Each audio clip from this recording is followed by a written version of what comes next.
இந்த வீடியோவில் ஆமிசார் எங்கே பயன்படுத்துகிறது அதுன்ற தமிழ் கருத்து என்னன்றதை விரிவாக பார்ப்போம். கவனிங்கோ. ஆமிசார் ப்ராக்கெட்டுக்கு போட்டிருக்கிறேன் ப்ரெசன்ட் டென்ஸ் ஆஃப் பி. இது என்ன கருத்துண்டால் இந்த பி என்றா தமிழ் கருத்து இருத்தல். பி என்ற சொல்லுக்கு என்ன கருத்து? இருத்தல். பி இருத்தல். அப்போ அந்த பாருங்க பி என்றா இருத்தல்ன்னு படிக்கிறோம். முன்னுக்கு அந்த வசன ப்ராக்கெட்டுக்கு உள்ளது பாருங்க ப்ரெசன்ட் டென்ஸ் ஆஃப் பியில் பி என்றா இருத்தல். முன்னுக்கு ஆஃப்ன்ற சொல்லு வந்திருக்கு. ஒஃப்ன்ற சொல்லு ஆங்கிலத்தில் ஒஃப்ன்ற சொல்ல கண்டால் உங்களுக்கு உடனே மைண்டில் வர வேணும் ஒஃப்ன்ற கருத்து உடைய, அதாவது பின்னுக்கு வர சொல்லினுடைய. உதாரணமாக ஆஃப் ஸ்கூல்ன்னா பாடசாலை, முன்னுக்கு ஆஃப் இருந்தால் பாடசாலையினுடைய. ஆஃப் கண்ட்ரி என்றால் நாடு, முன்னுக்கு ஆஃப் வந்தால் நாட்டினுடைய. இப்போ ஆஃப்ன்ற ஒரு ஆளுடைய பேர் இருந்தால் ஆஃப் மீனாவினுடைய. ஆஃப் மதர் அம்மாவினுடைய. அப்படி வரும். இந்த பின்னுக்கு வர சொல்லுக்கு உடைய, அதனுடையண்டு வரும். இங்கே பாருங்க பி என்ற சொல்லுக்கு என்ன கருத்து? இருத்தல். முன்னுக்கு ஆஃப் வந்திருக்கு. ஆஃப் என்ற சொல்லு உடைய. அப்போ எது இந்த உடைய? இருத்தல் என்ற சொல்லினுடைய என்று தமிழ் கருத்து எடுக்க வேணும். என்ன? இருத்தல் என்ற சொல்லினுடைய. பி என்றா இருத்தல், முன்னுக்கு ஆஃப் வந்தால் இருத்தல் என்ற சொல்லினுடைய. ப்ரெசன்ட் டென்ஸ்ன்னா நிகழ்காலம். அதாவது இருத்தல் என்ற சொல்லினுடைய நிகழ்கால வடிவம்தான் ஆமிசார். எது இந்த நிகழ்கால வடிவம்? இருத்தல் என்ற சொல்லுண்ட. இப்போ நான் ஐயோட வரைக்கில் நான் இருக்கிறேன். ஹீ என்ற அவன். அப்போ அவனோட வரைக்க அவன் இருக்கிறான். இப்போ பாருங்க கீழே விளங்கப்படுத்தி இருக்கிறேன். ஐ ஒவ்வொன்றுக்கு தமிழ் கருத்தும் ப்ராக்கெட்டுக்கு போட்டுக்கிறான். ஐ என்றா நான், ஹீ என்றா அவன், ஷீ என்றா அவள், இட்டண்டா அது. யூக்கு கவனிங்கோ. யூக்கு ரெண்டு கருத்து இருக்குது. முன்னால் ஒரு ஆள் நின்றாலும் யூ தான், கனவேர் நின்றாலும் யூ தான். நீங்கள் முன்னுக்கு ஒரு ஆள் நின்றாலும் நாங்கள் யூ ஒன்று தான் சொல்லுவோம். முன்னுக்கு கனவேர் நின்றாலும் யூ ஒன்று தான் சொல்லுவோம். நீங்கள் ரெண்டு கருத்தில் வரும். அதே மாதிரி தேய கவனிங்கோ. தேயன்று சொன்னால் ரெண்டு கருத்து. அவர்கள் மற்றது அவைகள். உயர்த்து நேல தே வந்தால் அவர்கள். இப்போ கொஞ்சம் ஆக்கள் நின்றினமெண்டா ஆக்கள் உயர்த்தின தானே, அப்போ அவர்கள் என்று சொல்கிறோம். அங்கே வரதே. கொஞ்சம் மாடுகள் நின்றுதுண்டா மாடுகள் வந்தாகிறனேன்னு. மாடுகள் நின்றுதுண்டா அவையை பார்த்து நாங்கள் தே என்று சொன்னால் என்ன கருத்தில் வரும்? அவைகள் என்ற கருத்தில் வரும். அப்போ ரெண்டு கருத்து வரும். அவர்கள் மற்றது அவைகள். தேக்கி. வி என்றா நாங்கள். சரி, இப்போ இதோட ஆமிசார் வரப்போதுன்னு பார்ப்போம். பாருங்க மேலே திருப்பி ஐ தமிழ் கருத்தும் போட்டிருக்கிறேன். ஐயோட என்ன வரமண்ணும் போட்டிருக்கிறேன். ஐயோட என்ன வரமண்டு போட்டிருக்கிறேன். ஐ ஆம். அப்போ என்ன நாங்கள் கருத்து எடுக்க வேணும்னு சொல்லுங்க. அப்போ ஐயண்டா நான்.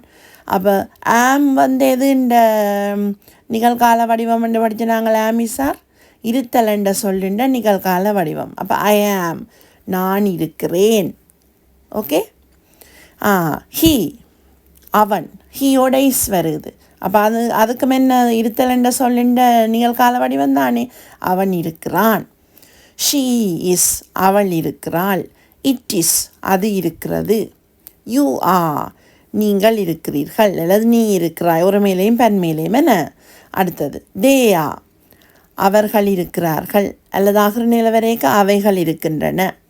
வி நாங்கள் இருக்கிறோம். அப்போ திருப்பி பாருங்கோ.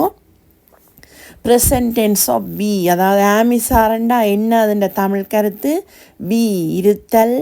முன்னுக்கு ஆஃப் வந்திருக்கு. இருத்தல் என்ற சொல்லினுடைய நிகழ்கால வடிவம்தான் இந்த ஆமிசார். என்ன? அப்போ பாருங்கோ ஐயோட வரைக்கும் ஐயாமண்டு வரைக்கும் எப்படி வரும்? நான் இருக்கிறேன். ஹீ இஸ் அவன் இருக்கிறான். ஷீ இஸ் அவள் இருக்கிறாள். இட் இஸ் அது இருக்கிறது. யூ ஒரு மேலையும் பன்மேலையும். என்ன? நீ இருக்கிறாய், நீங்கள் இருக்கிறீர்கள். தேயா உயர்ந்த நிலையும் அகர் நிலையும் எல்லோ அவர்கள் இருக்கிறார்கள், அவைகள் இருக்கின்றன. வியா நாங்கள் இருக்கிறோம். இது ஒருக்கா நீங்கள் எழுதி வைங்கோ. இப்போ எழுதினா மிஸ்ஸாரண்டு ஹெட்டிங் போட்டுட்டு ப்ரெசன்ட் டென்ஸ் ஆஃப் பி என்று போட்டு கீழே எதோட எது வரமாண்டு நான் எழுதின விளத்தையும் எழுதி வைங்கோ. நான் இப்போ உங்களுக்கு வசனம் மூட அதை விளங்கப்படுத்த போகிறோன்னு ஒன்றையும். அதுக்கு முதல் நீங்கள் எழுதி வச்சிங்கன்னா ஈஸியாக விளங்கும். இப்போ நாங்கள் அந்த ஆமிசாரை வச்சு எப்படி வசனம் அமைக்கிறதுன்னு பார்ப்போம். பாருங்க, ஐ ஆம் அ டீச்சர். ஐ என்றா நான், ஏண்டா ஆங்கில வசனத்தில் ஏண்ட சொல்லு வந்தால் ஒரு எண்ட கருத்து எடுக்க வேணும். ஏக்கு கருத்து ஒன்று. அப்போ வசனத்தில் வரைக்கும் ஒரு. டீச்சர்ண்டா ஆசிரியர், டீச்சர் ஒரு ஆசிரியர். அப்போ நான் ஒரு ஆசிரியர். இனி ஆமிசாருக்கு என்ன கருத்துன்னு படித்த நாங்கள் இருத்தலண்ட சொல்லின்ற அந்த காலமல்லோ. அப்போ நானோட வரைக்குள்ள இருக்கிறேன், நான் ஒரு ஆசிரியராக இருக்கிறேன். அடுத்தது ஐ ஆம் அ டாக்டர். ஐயண்டா நான், டாக்டர். ஏண்டா ஆங்கில வசனத்தில் என்ன கருத்து ஒரு. டாக்டர் ஒரு மருத்துவர். அப்போ ஆம் வந்திருக்கு. ஆமுக்கு என்ன கருத்து? ஆமுக்கு தமிழ் கருத்து வரத்தானே வேணும். அதில் என்ன கருத்து? ப்ரெசன்ட் டென்ஸ் ஆஃப் பி என்று படித்த நாங்கள் பி என்ற சொல்லின்ற நிகழ்கால வடிவம் என்ன. அப்போ ஐ வருது, நான். அப்போ இருக்கிறேன், நான் ஒரு மருத்துவராக இருக்கிறேன். முதல் ஆமை விட்டெடு கேட்க நான் ஒரு மருத்துவர் மட்டும் கருத்து வருது. ஆனால் ஆம் வந்தபடியாக நான் ஒரு மருத்துவராக இருக்கிறேன். இருத்தல் என்ற சொல்லின்ற நிகழ்கால வடிவத்தை சேர்க்க வேணும் என்ன. அடுத்தது he is a teacher. He பாருங்க அவர். என்ற ஆங்கில வசனத்தில் வந்தால் என்ன கருத்து? ஒரு. டீச்சர் ஆசிரியர். அப்போ அவர் ஒரு ஆசிரியர். இப்போ இசுன்ற கருத்தை போட்டுட்டோமோ? இல்லை, நாங்கள் அதாவது இருத்தல் என்ற சொல்லுண்ட நிகழ்கால வடிவம் போடணும் என்ன. அப்போ என்னென்ன வரும்? ஹீயோட இருக்கிறார், அவர் ஒரு ஆசிரியராக இருக்கிறார். You are a doctor. பாருங்கோ, யூவை எடுப்போம். யூக்கு நீ, நீங்கள். முன்னுக்கு ஒரு ஆள் நின்றாலும் யூ தான், கனவு நின்றாலும் யூ ஒன்று படிக்கிறாங்களே என்ன. ஆனால் இங்கே டாக்டர் ஒரு மருத்துவர் ரெண்டு தந்தபடியாக என்ன வரும்? முன்னுக்கு ஒரு ஆள் தானே. அப்போ நீங்கள் ஒரு மருத்துவர். இப்போ யூக்கு எடுத்துட்டோம், எடுத்துட்டோம், டாக்டருக்கு எடுத்துட்டோம். எடுத்து நாங்களோ கருத்து இல்லை. ஆண்டா என்ன? இருத்தலண்ட சொல்லுண்ட நிகழ்கால வடிவம். அப்போ என்னென்னு போடணும்? நீங்களண்டா இருக்கிறீர்கள், நீங்கள் ஒரு மருத்துவராக இருக்கிறீர்கள். You are a doctor. அடுத்தது தே ஆர் நர்சஸ். பாருங்கோ, தேக்கு என்ன கருத்து? உயர்து நிலவரேக்க அவர்கள், அஹ்ரு நிலவரேக்க அவைகள். அப்போ நர்சஸ் தாதிகள். தாதிகள் உயர்துன்னு தானே. அப்போ அவர்கள், தேக்கி நர்சஸுக்கு தாதிகள், அவர்கள் தாதிகள். ஆக்கு கருத்து எடுத்துட்டோமோ? இல்லை. ஆண்டா என்ன கருத்து? ஆமிசாரண்டால் இருத்தல் என்ற சொல்லின்ற நிகழ்கால வடிவம். அப்போ தே அவர்களோட வரைக்க இருக்கிறார்கள், அவர்கள் தாதிகளாக இருக்கிறார்கள் என்று வருது என்ன. திருப்பி பாருங்கோ, ஐ ஆம் அ டீச்சர். நான், டீச்சர் ஒரு ஆசிரியர். இனி ஆமுக்கு கருத்து போடணும் என்ன. இருத்தல் என்ற சொல்லின்ற நிகழ்கால வடிவம் என்ன. நான் ஒரு ஆசிரியராக இருக்கிறேன். அடுத்தது ஐ ஆம் அ டாக்டர். பாருங்கோ, நான். என்ற ஆங்கில வசனத்தில் என்ன கருத்து? ஒரு. டாக்டர்னா மருத்துவர். இனி என்னது கருத்தை போடணும்? ஆமுக்கு. ஆமண்டா என்ன? இருத்தல் என்ற சொல்லுன்ற நிகழ்கால வடிவம். அப்போ ஐயோட நானோட சேர்க்கைக்க இருக்கிறேன், நான் ஒரு மருத்துவராக இருக்கிறேன்.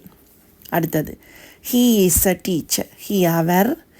டீச்சர் ஆங்கில வசனத்தில் என்ற சொல்லு ஒரு கண்டதை குறிக்கும் என்ன. அவர் ஒரு ஆசிரியர். இனி இசுக்கு போட இல்லை வேணும்? இருத்தல் என்ற சொல்லுண்ட நிகழ்கால வடிவம். அப்போ ஹீ அவரோட சேர்க்கைக்க இருத்தல் என்ற சொல்ல அப்படி மாறும், இருக்கிறார், அவர் ஒரு ஆசிரியராக இருக்கிறார். You are a doctor. You நீங்கள், டாக்டர் ஒரு மருத்துவர். இனி என்னது கிடைக்கணும்? ஆக்கென்ன. அப்போ ஆண்டா என்ன கருத்து? இருத்தல் என்ற சொல்லுண்ட நிகழ்கால வடிவம். நீங்களோட சேர்க்கைக்க இருக்கிறீர்கள், நீங்கள் ஒரு மருத்துவராக இருக்கிறீர்கள். They are nurses. பாருங்கோ, தே என்ன? அவர்களுக்கும் வரும், அவைகளுக்கும் வரும் என்ன. உயர்து நிலவரைக்க அவர்கள், அகிரு நிலவரைக்க அவைகள். இங்கே நர்சஸ் தாதிகள். அப்போ உயர்துனியோ அகிருனியோ? உயர்துனியல்லோ. அப்போ அவர்கள் தாதிகள். இனி என்னது கிடைக்கணும்? ஆதான் மிச்சம் இருக்கிறார் என்ன. அப்போ ஆமிசாருண்ட நிகழ்கால வடிவம், இருத்தலண்ட சொல்லுண்ட நிகழ்கால வடிவம் தானே. அப்போ ஆக்கு என்ன எடுக்க வேணும்? தே அவர்களோட வந்தபடியா தேயாண்டேக்க அவர்கள் இருக்கிறார்கள் என்று வரும். அவர்கள் தாதிகளாக இருக்கிறார்கள். அதாவது இருத்தல் என்ற சொல்லின்ற நிகழ்கால வடிவம் தான் என்ன?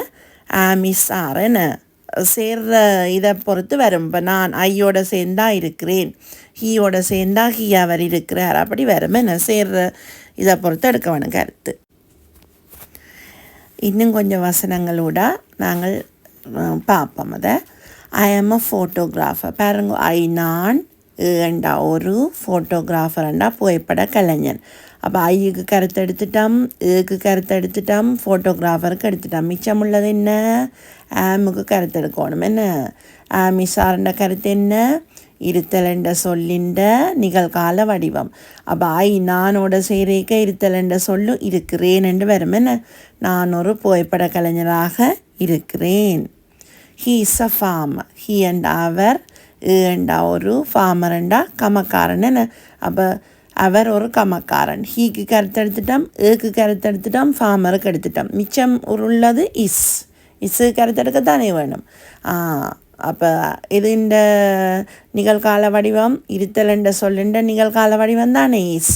அப்போ அவரோட செய்கிறேக்க இருக்கிறார்ண்டு மாறும். என்ன அவர் ஒரு கமக்காரராக இருக்கிறார். You are a postman. நீங்கள் ஒரு போஸ்ட்மேன்ண்டா தபால்காரன்.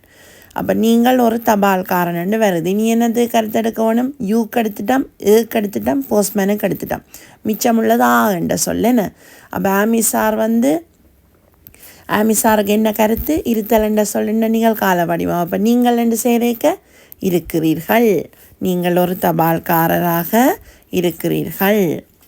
திருப்பி பாருங்க. ஐ ஆம் அ ஃபோட்டோகிராஃபர். நான் ஒரு ஃபோட்டோகிராஃபர், புகைப்பட கலைஞர். ஐயுக்கு எடுத்துட்டோம், ஏக்கு எடுத்துட்டோம், ஃபோட்டோகிராஃபருக்கு எடுத்துட்டோம். இனி ஆமுக்கு போடவன். இருத்தல் என்ற சொல்லின்ற நிகழ்கால வடிவமைப்பார். நானோட சேரேக இருக்கிறேன். நான் ஒரு புகைப்பட கலைஞராக இருக்கிறேன். He is a farmer. He அவர், ஒரு, ஃபார்மர்ண்டா கமக்காரர். என்ன அவர் ஒரு கமக்காரர். ஹீக்கு எடுத்துட்டோம், ஏக்கு எடுத்துட்டோம், ஃபார்மருக்கு எடுத்துட்டோம். இஸ்ஸுக்கு எடுக்கவில்லை வேணும். இசண்ட சொல்லியிருக்கல்லோ. இருத்தல் என்ற சொல்லுன்ற நிகழ்கால வடிவம் தானே. அப்போ ஹீ அவரோட சேரைக்கு எப்படி வரும்? இருக்கிறார். அவர் ஒரு கமக்காரராக இருக்கிறார். You are a postman. நீங்கள் ஒரு போஸ்ட்மேன், தபால்காரன். நீங்கள் ஒரு தபால்காரன். யூக்கு எடுத்துட்டோம் கருத்து, ஏக்கு எடுத்துட்டோம், போஸ்ட்மேனுக்கு எடுத்துட்டோம். மிச்சமுள்ள சொல்லு இருக்கிறாரு எடுக்கிறதுக்கு கருத்து. இருத்தல் என்ற சொல்லுண்ட நிகழ்கால வடிவம் தானேயா. அப்போ நீங்கள் யூவோட சேரைக்கு எப்படி வரும்? இருக்கிறீர்கள். You are a postman. நீங்கள் ஒரு தபால்காரராக இருக்கிறீர்கள் என்று. ரைட். இப்போ ஆமிசாரை நான் எப்படி உங்களுக்கு தமிழ் கருத்து விளங்கப்படுத்தினானோ, அதாவது முதல்ல இருந்து ஆமிசாரண்டா என்ன, பி என்ற சொல்லுக்கு இருத்தல், அதுக்கு முன்னுக்குள்ள சொல்லுக்கு ஆஃப் உடைய. அப்போ இருத்தல் என்ற சொல்லுண்ட நிகழ்கால வடிவம் தான் ஆமிசார் என்று நான் விளங்கப்படுத்தினான் தானே. அதை நீங்கள் பார்த்துருப்பீங்களோ.